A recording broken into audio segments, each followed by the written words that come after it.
Assalamualaikum warahmatullahi wabarakatuh.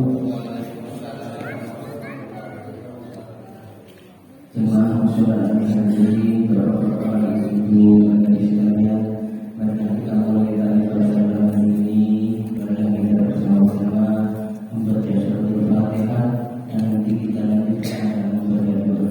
Bismillahirrahmanirrahim. Ila hadratil Mustafa Syafa'ati Rasulillah sallallahu alaihi wasallam wa ala alihi wa sahbihi wa dzurriyyatihi wa ahli baiti wal masyhurin lahumul Fatihah. A'udzu billahi minasy syaithanir rajim. Bismillahirrahmanirrahim. Alhamdulillahi rabbil alamin. Ar-Rahmanir Rahim. Maliki yaumiddin. إياك نعبد وإياك نستعين اهدنا الصراط المستقيم صراط الذين أنعمت عليهم غير المغضوب عليهم ولا الضالين آمين. بسم الله الرحمن الرحيم. كلام قديم لا يمل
Bismillahirrahmanirrahim. Bila Muhammad sallallahu alaihi wasallam wa ala alihi wa sahbihi wa ashabihi Rasulillah ajma'in wa tabi'in tabi'in ihsan ila yaumil din. Wa jami'il malaikati al-qadin wa malaikati al-hafidin wa malaikati al-hafidin wa jami'il ilahi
أعوذ بالله من الشيطان الرجيم.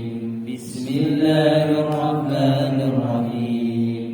الحمد لله رب العالمين الرحمن الرحيم مالك يوم الدين إياك نعبد وإياك نستعين ihdinas siratal mustaqim siratal ladzina an'amta 'alaihim ghairil maghdubi 'alaihim waladdallin.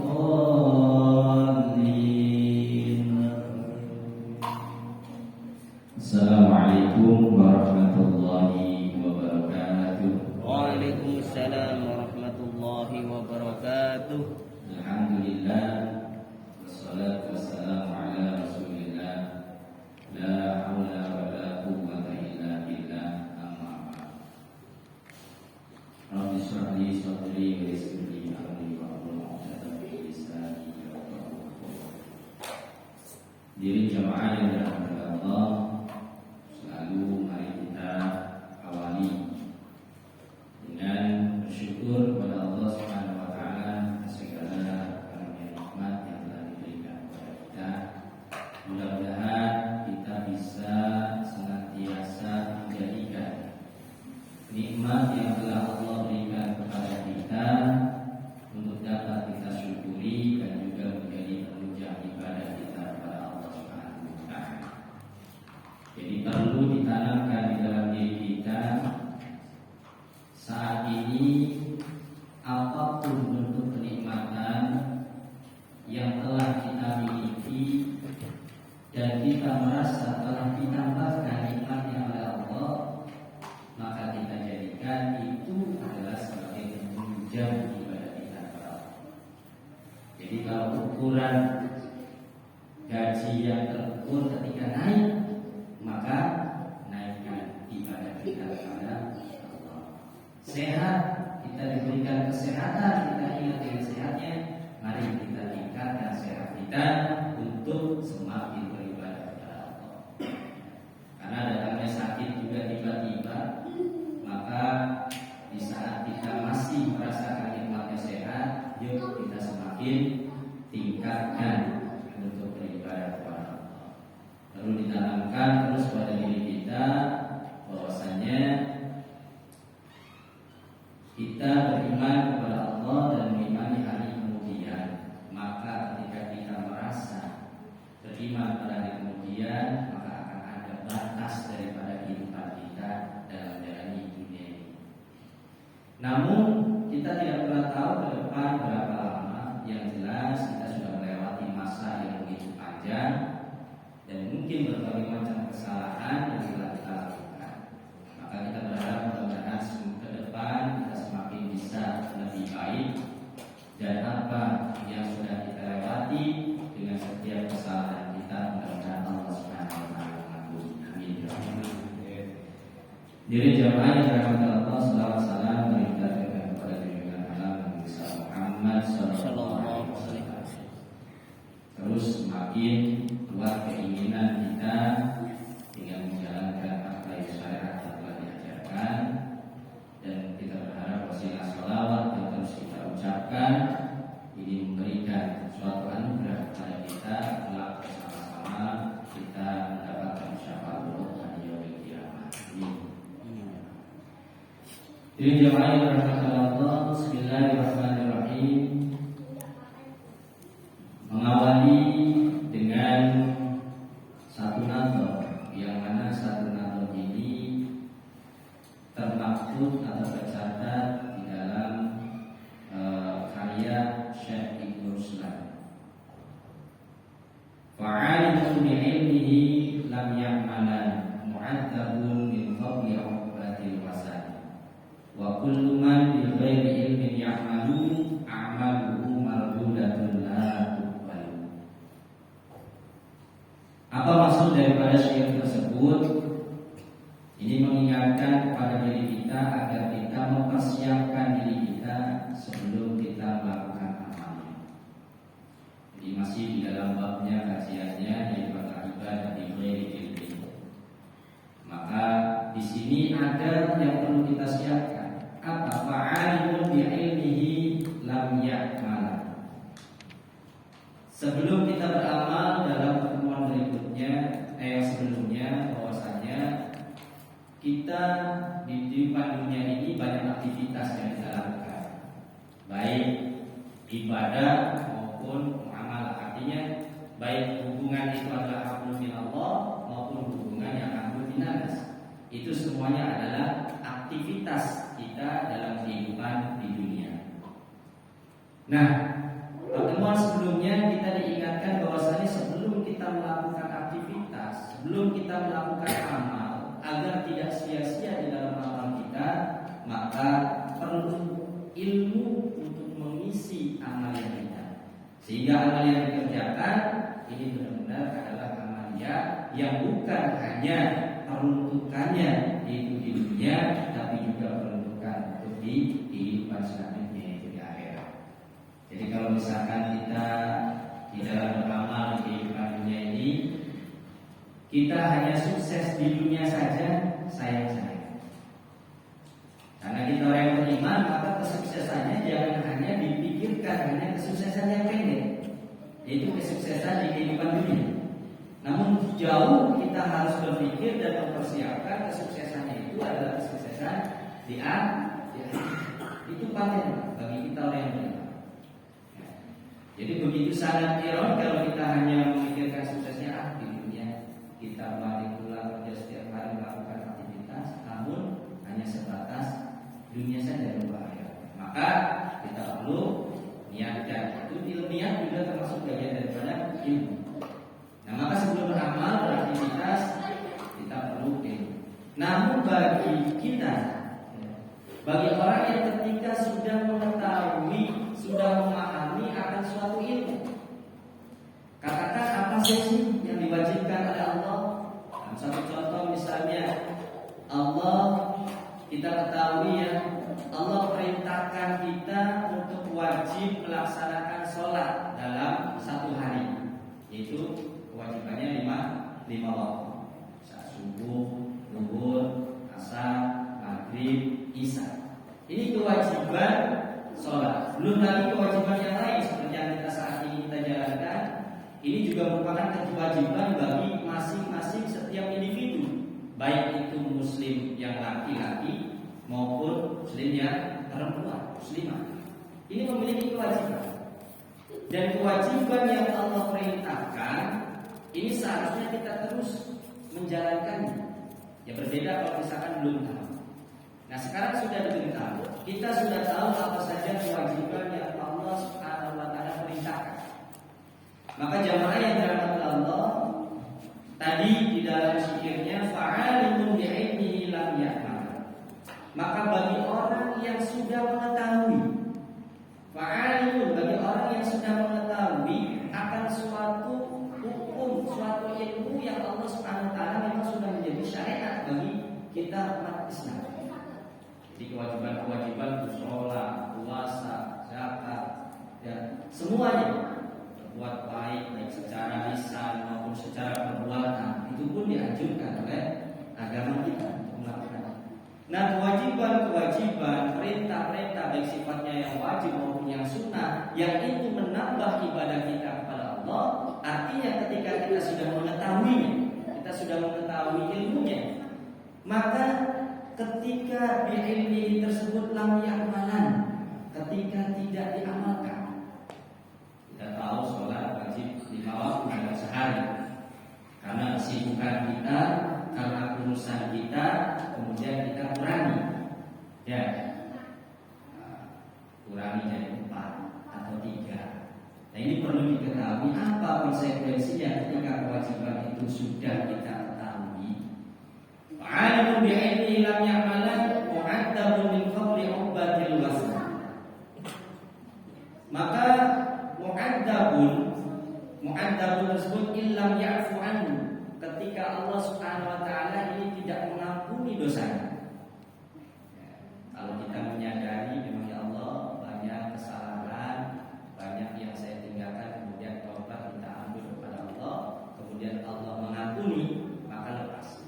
Namun ketika illam ya'fu anhu, ketika kita mengetahui suatu hukum, ketika kita sudah mengetahui ilmunya kemudian tidak diamalkan, maka mu'adzabun, Allah akan memberikan hukum, siksa bagi orang yang sudah mengetahui.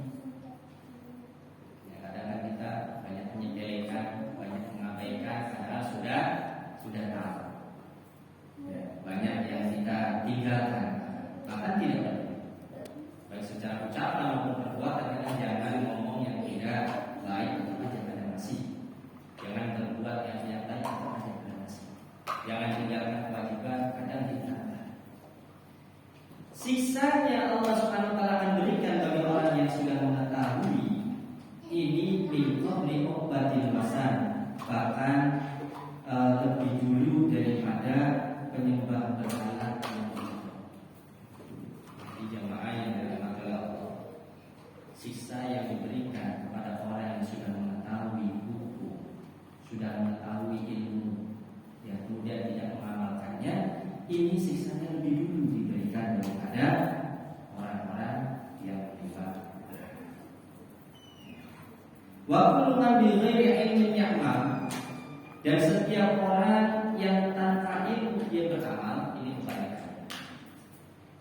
Dia melakukan amal kebaikan, melakukan sholat, melakukan puasa, ya, tapi dia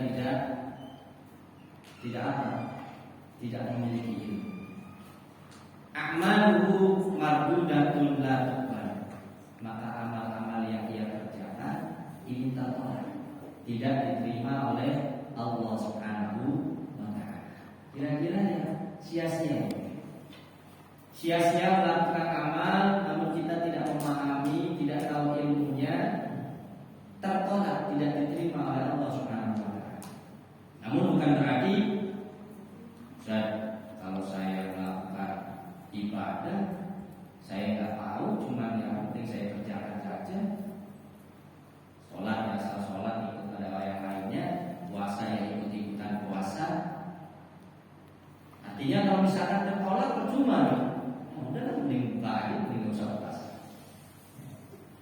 Ya iya betul loh, rugi kalau misalkan dia melakukan ibadah kemudian dia tidak memahami ya apa yang membatalkan puasa, apa yang membatalkan sholat nggak wudhu bisa, atau sholat ternyata dia punya hidup seragam mandi, artinya sia-sia. Namun bukan lantas seperti itu. Kenapa? Kalau kita memang mengharapkan kehidupan yang lebih baik, ya, bukan hanya kehidupan dunia tapi kehidupan nanti di yaumul akhir. Katakan kalau misalkan kita sholat atau puasa hanya ikut-ikutan saja tanpa mengerti hukumnya, ya mungkin dia bisa dipandang baik, tapi kebaikannya hanya kebaikan di dunia. Di akhiratnya karena amalnya sia-sia tidak ada. Nah, jemaah yang dirahmati Allah, maka kesempatan yang Allah telah berikan kepada kita, ya masih banyak. Yuk kita buka kesempatan untuk apa? Kajian, untuk mencari buku-buku, untuk memperbaiki, menyempurnakan, ya, daripada amalia-amalia kita. Itu masih ada waktu, mudah-mudahan Allah berikan kesempatan. Akan jemaah yang dirahmati Allah, man amila bila ilmi warathahu Allah ilmu ma lam ya'lam. Barang siapa yang dia itu mengamalkan apa yang dia ketahui. Jadi dalam beramal itu apa yang sudah kita ketahui, walaupun sedikit yang kita ketahui, tapi dia masih mencoba untuk mencari tahu, untuk menyempurnakannya.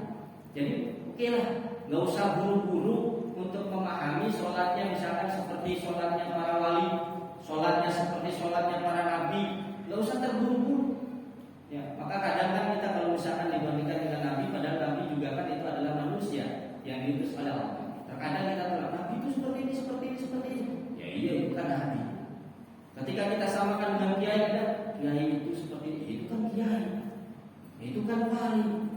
Terkadang kita oke, tidak usah terlalu jauh dulu ketika kita ingin mempelajari suatu ilmu.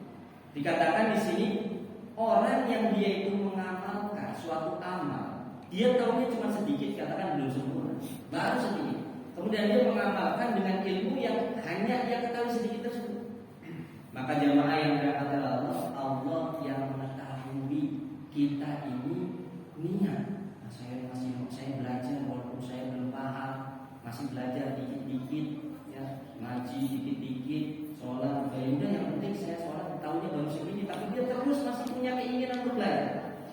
Nah seperti di sini bapak-bapak, ibu-ibu, anak-anak muda di sini hadir dalam majelis karena apa? Pasti karena dia masih ingin belajar, ya, ingin memberikan kesadaran kepada diri. Kita sama-sama di sini masih belajar. Nah, maka dari ilmu yang sedikit yang kita pahami kemudian kita amalkan, itu yang baru kita tahu saja. Maka jamaah, Allah yang warasallahu ilmu lam ya'lam, maka Allah akan memberikan ilmu yang belum ia ketahui.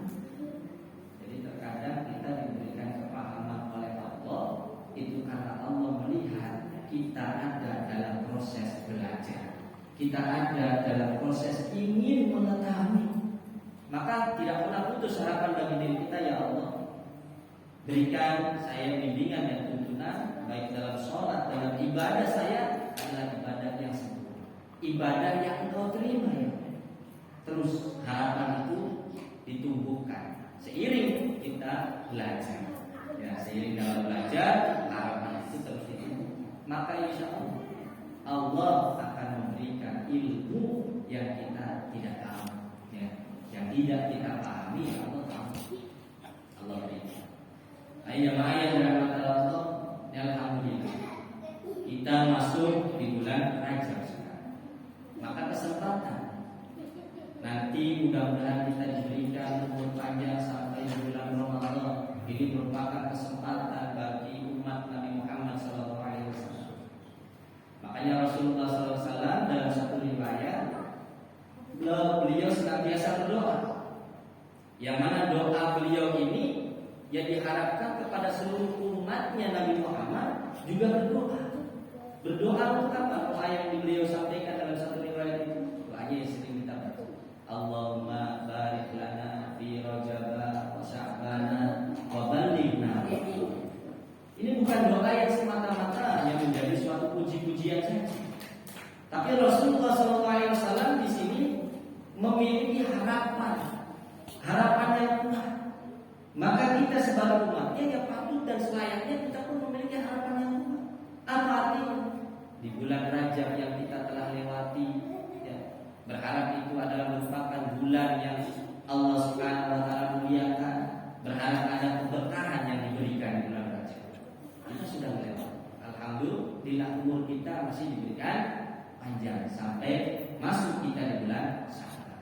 Di bulan Sya'ban Rasulullah berdoa meminta kita agar diberikan keberkahan di bulan Sya'ban. Maka ayo kita cari keberkahan di bulan Sya'ban sampai akhirnya kita nanti berharap dan memohon ya Allah tinggal selangkah lagi masuk ke bulan Ramadan. Kalau dihitung dalam hitungan hari udah gak ada satu bulannya masuk ke bulan Ramadan. Di bulan Ramadan di situ banyak yang ibaratnya kita ingin meningkatkan kualitas pahala ibadah kita, mempersiapkan untuk persiapan diri kita di hari ini.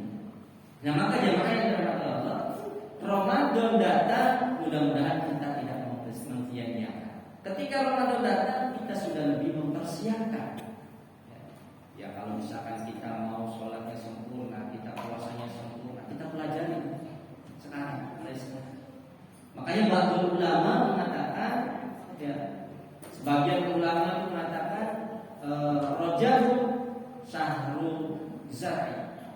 Rajab yang kita lewati itu bulan yang menanam, bulan menanam.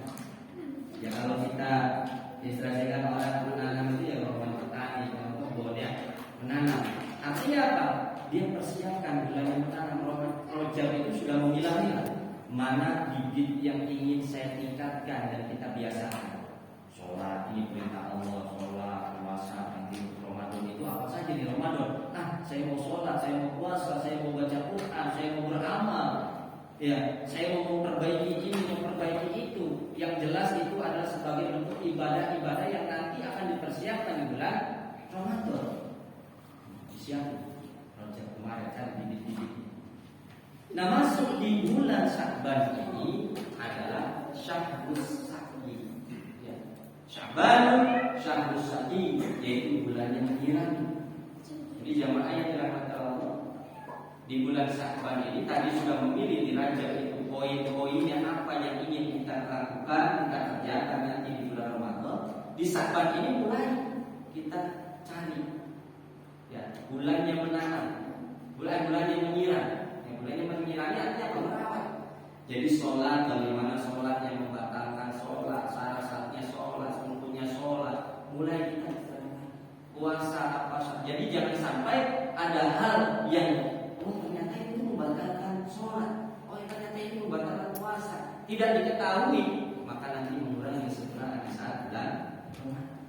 Di sini bulannya merawat, ya bulannya menanam, kita nanam, kita ketahui, kita cari.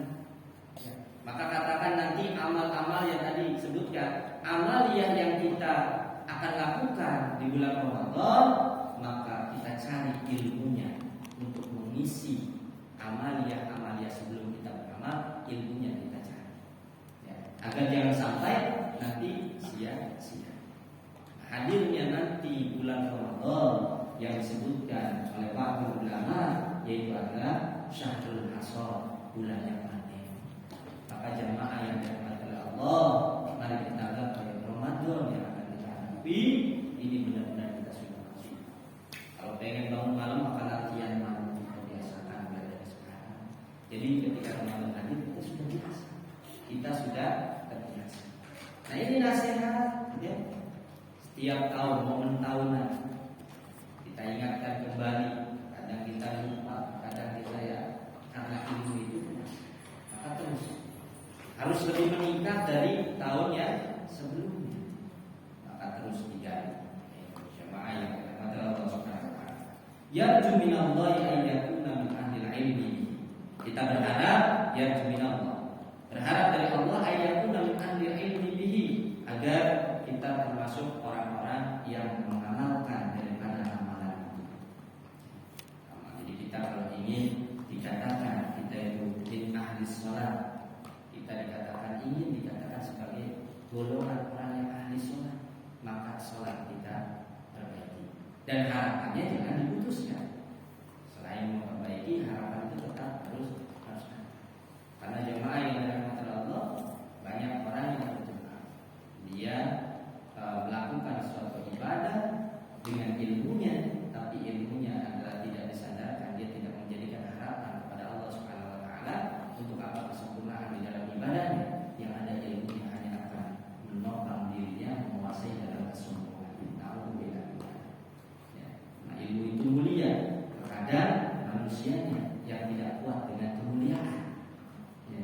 Ketika diberikan kemuliaan oleh Allah sampai tidak kuat dengan kemuliaan tersebut, akhirnya dia menjadikan kesombongan pada dirinya. Makanya harapan itu kalau kita merasa berharap kepada Allah Subhanahu wa taala, maka ya khafu ayyakuna minal khairin. Maka takut, rasa takut itu akan muncul. Takutnya apa? Tidak masuk ke dalam golongan orang-orang yang qaim bil amal di ibadah. Ya. Serta termasuk orang yang melakukan amal yang sampai berkali-kali. Ternyata ya berulang-ulang, gak tidur.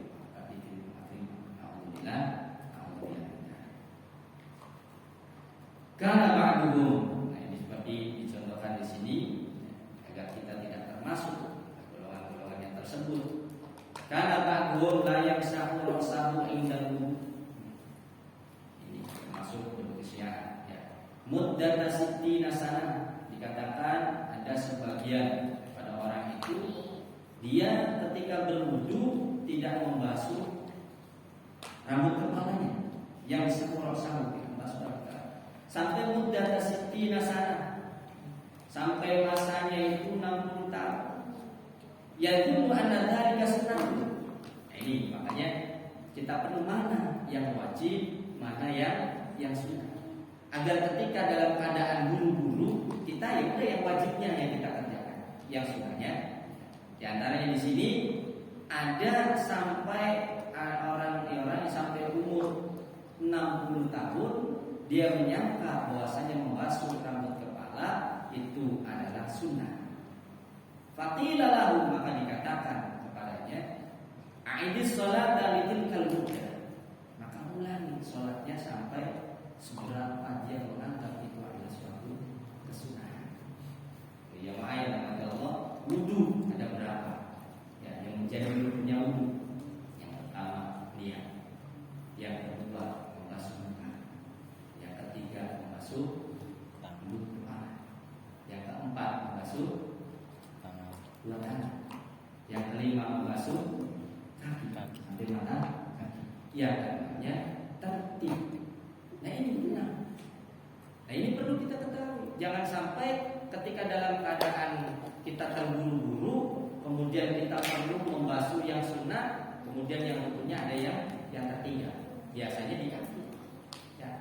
saking buru-burunya semuanya mulai dari umur segala macam dikerjakan sempurna, begitu kaki asal basuh saja.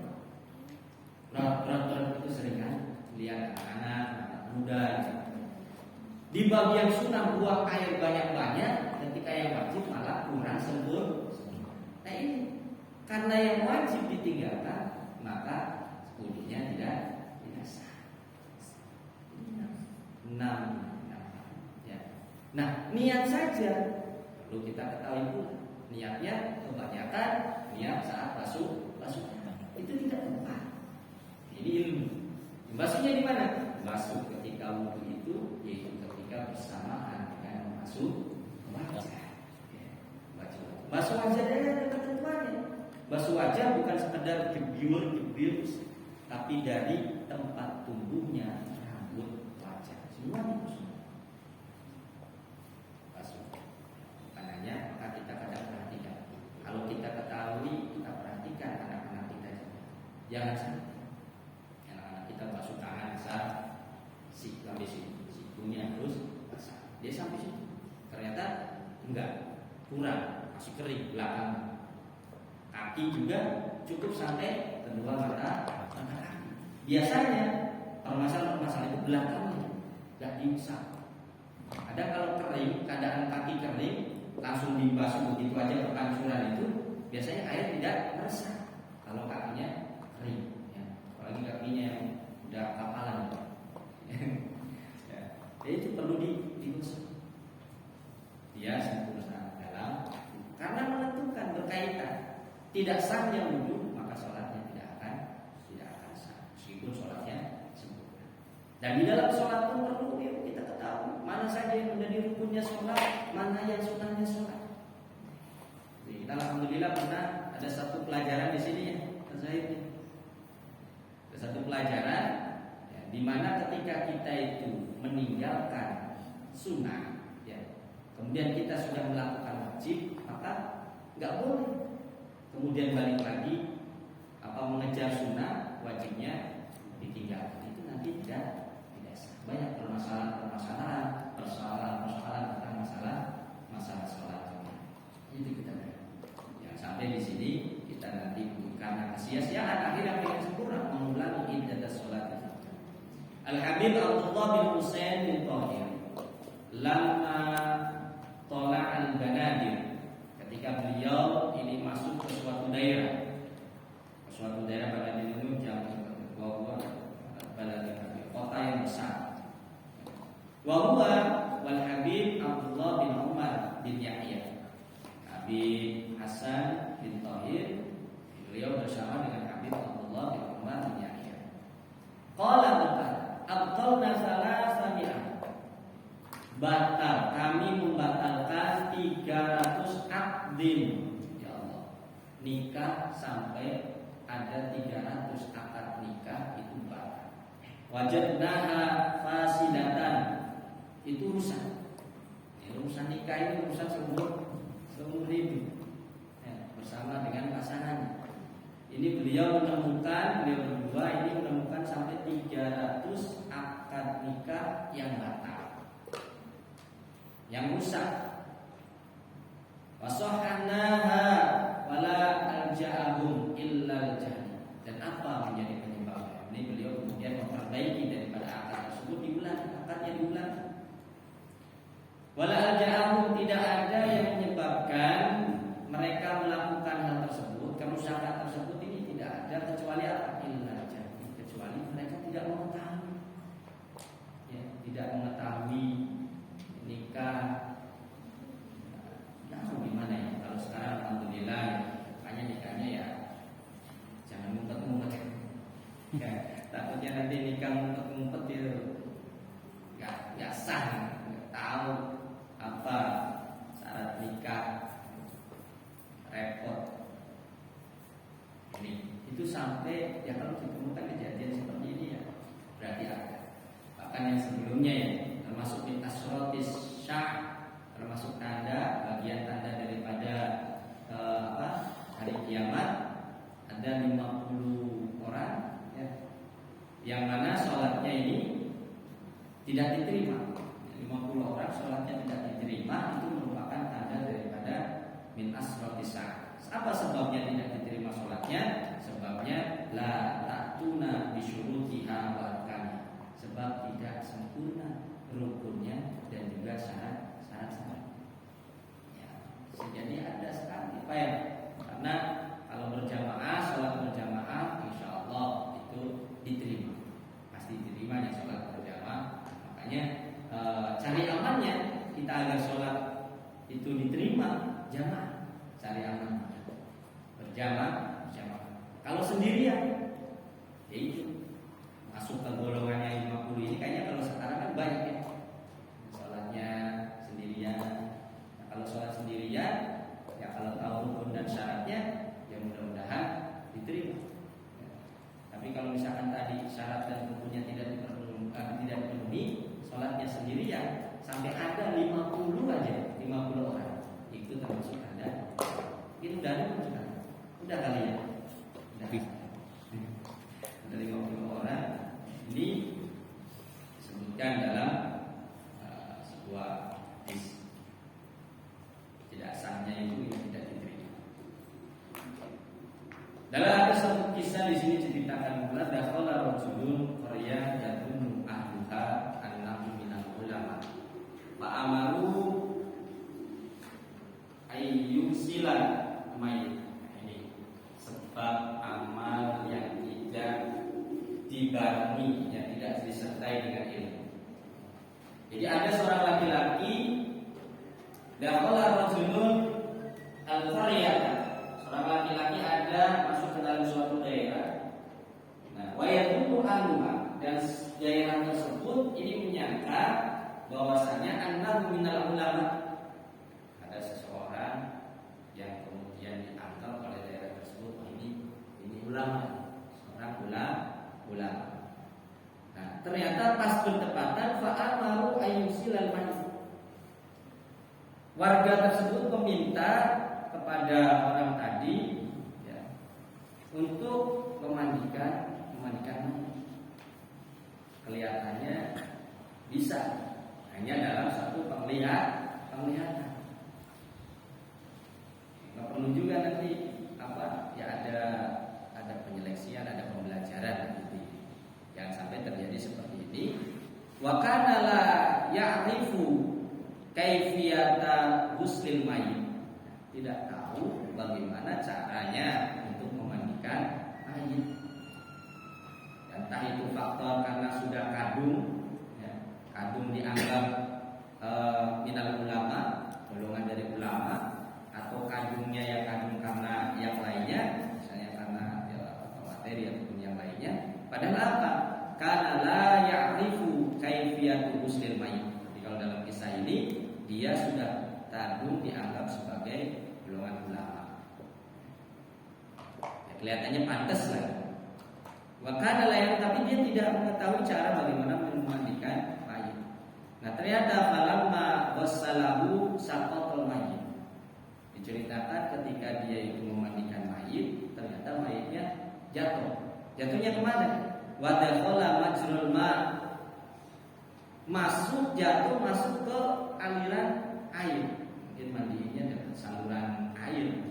Mandiin dekat saluran air. Ternyata lagi dimandiin, masuk ke dalam lubang saluran air tersebut, mayit jatuh. Wan nasu yang tadiruna fil kharij. Ya, kalau mandiin mayit dia sendiri ya tertutup, ya, biasanya kan tertutup. Yang lainnya manusia kaum masyarakatnya menunggu di luar. Nah, walamma fatahul bab, kemudian ketika masyarakat ini membuka jok mayitnya, saat yang mandi tempat mandiinnya, qala lahum qaifan, kemudian lagi agak sedikit takut, kemudian berkata, mayyitikum hada waliyun minal awliya. Hilang, mayatnya hilang, padahal hilangnya mana? Masuk ke dalam selokan, ke bawah arus air, hilang, jatuh tadi saat dimandikan karena paniknya. Akhirnya apa? Ya udah dikatakan ini mayat tadi itu termasuk ini golongan wali min aulia, termasuk wali. Akhadahul malaikah ila sama. Malaikat yang mengambil, malaikat datang mengambil mayit tadi kemudian dibawa, makanya hilang. Makanya jemaah yang dirahmati Allah, kejadian ini bisa saja terjadi ya. Kalau sesuatu apalagi kita masyarakat Indonesia ya, kadang-kadang hal-hal yang masih terlihat gaib yang tidak nampak, yang dipercaya saja mudah dipercaya. Itu karena yang melakukan tidak ada ilmunya, kemudian masyarakatnya terbohongi pun sebab apa? Sebab tidak tahu ilmunya. Ya, makanya apa? Ya udah sama-sama dalam kebohongan. Makanya termasuk ini cerita ini yang mungkin yang bisa dijadikan suatu kejadian atau suatu ibrah saja. Nah, satu contohnya ya dalam keadaan sholat. Misalkan sang imam, terlebih kalau misalkan kita menjadi suatu pimpinan, pemimpin dalam sholat, dalam ibadah yang lainnya, maka kita tahu hal-hal yang mungkin terjadi di saat kita sholat. Baik, kadang jadi imam kentut karena gimana udah ada di depan, mau mundur gimana caranya? Ini dilanjutin saja. Nah, ini kan termasuk nekat, ya, termasuk nekat. Hanya sebab suaranya mungkin mohon maaf, misalkan ya suaranya bagus. Ya. Tapi terkadang itu rasa malu itu menutupi. Ya. Padahal tahu hukumnya, atau bahkan mungkin tidak tahu gitu. Batal, sudah terlanjur, dan lanjutin itu batal semua akhirnya. Patokannya gimana? Dan tadi dalam hal syarat dan rukun pula harus diketahui, perlu dipelajari. Nah ini motivasi. Nanti kita seiring itu, yuk kita gali informasi, kajian ilmu yang perlu kita tingkatkan sebagai apa yang ibadah kita. Mudah-mudahan Ramadan yang akan datang kita bisa memaksimalkan. Baik jemaah yang dirahmati Allah, sebelum saya lanjutkan, waktunya ada nanggung. Kita silakan kalau ada satu pertanyaan.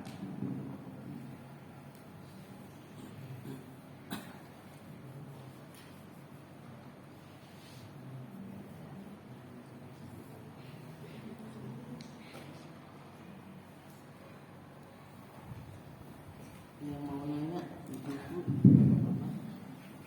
Ibu mungkin Ramadan tinggal berapa bulan dan diselesaikan Bu ngobrolnya selesai.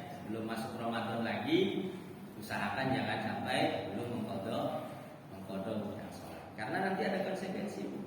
Ya ini perlu diketahui juga. Jangan ibu-ibu nih punya utang Ramadan atau istri nanti ya kita kasih tahu kalau yang ada utang puasa Ramadan.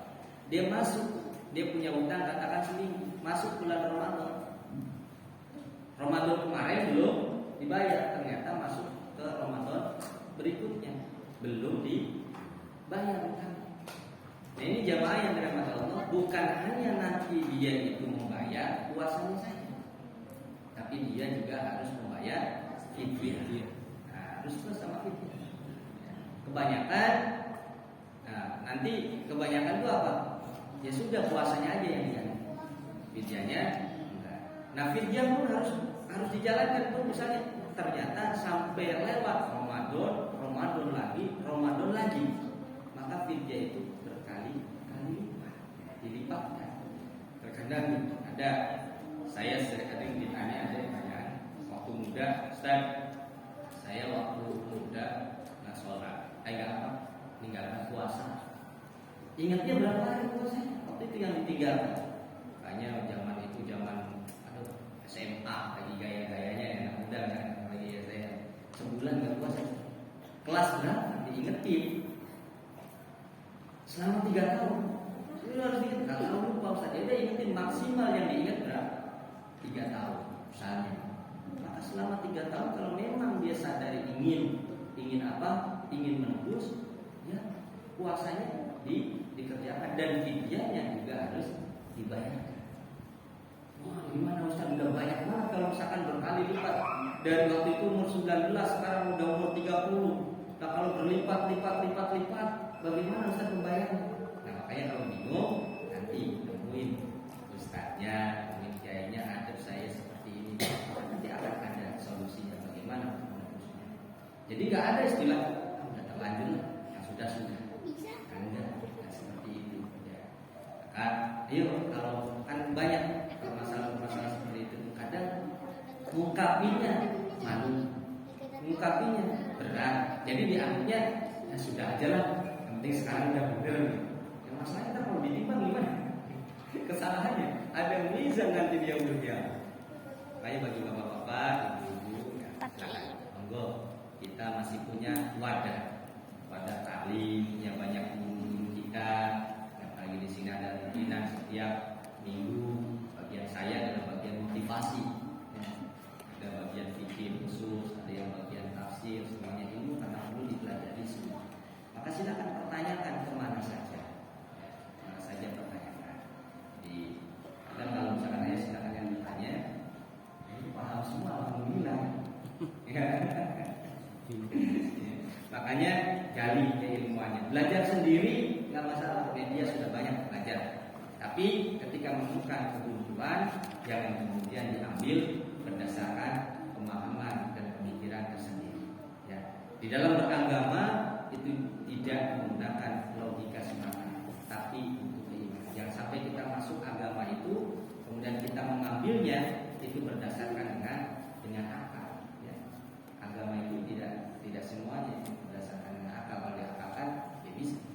Namun siapa contohnya itu termasuk merupakan sifat daripada iblis.